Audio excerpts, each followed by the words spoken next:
En perdant la vie, Anesh n'a pas emmené avec elle son passé et ses nombreuses interviews.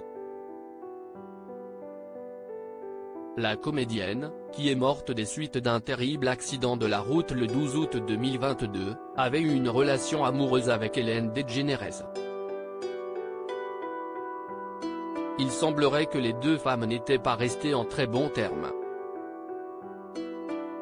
En effet, alors qu'Anesh était hospitalisée entre la vie et la mort, la célèbre animatrice avait été interrogée à son sujet. Les journalistes voulaient savoir si elle avait des nouvelles de la santé de la comédienne. « Je ne lui ai pas parlé. On n'est plus en contact donc je ne peux pas savoir », avait-elle ainsi déclaré. « Voulez-vous lui souhaiter vos vœux de rétablissement ?» lui avait tout de même demandé le journaliste. « Bien sûr, je ne souhaite à personne d'être blessé. » Quelques heures après avoir appris la disparition d'Anesh, elle avait quand même tenu à faire part de sa tristesse. Si est un triste jour. J'envoie aux enfants, à la famille et aux amis d'Anne tout mon amour, avait-elle écrit sur Twitter. Et pourtant, elle devait garder une certaine colère envers son ex-compagne.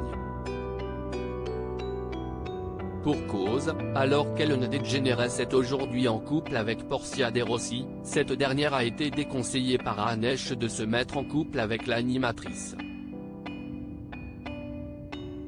Pour Anesh, Ellen DeGeneres préfère les Porsche. Dans un podcast remontant à 2021, elle a expliqué qu'elle avait confié à Portia de Rossi de ne pas se rapprocher d'Ellen DeGeneres. Elle lui a même sorti un drapeau rouge qui signifiait qu'il était préférable de fuir la présentatrice. La raison, elle préférerait les voitures de luxe aux femmes. J'ai réalisé qu'elle ne conduisait une Porsche. Puis elle en a épousé une. Tout ce qu'elle faisait, c'était conduire des Porsche et elle les collectionnait et je pensais que c'était tellement stupide parce qu'elle était si bruyante, avait ainsi confié Anesh.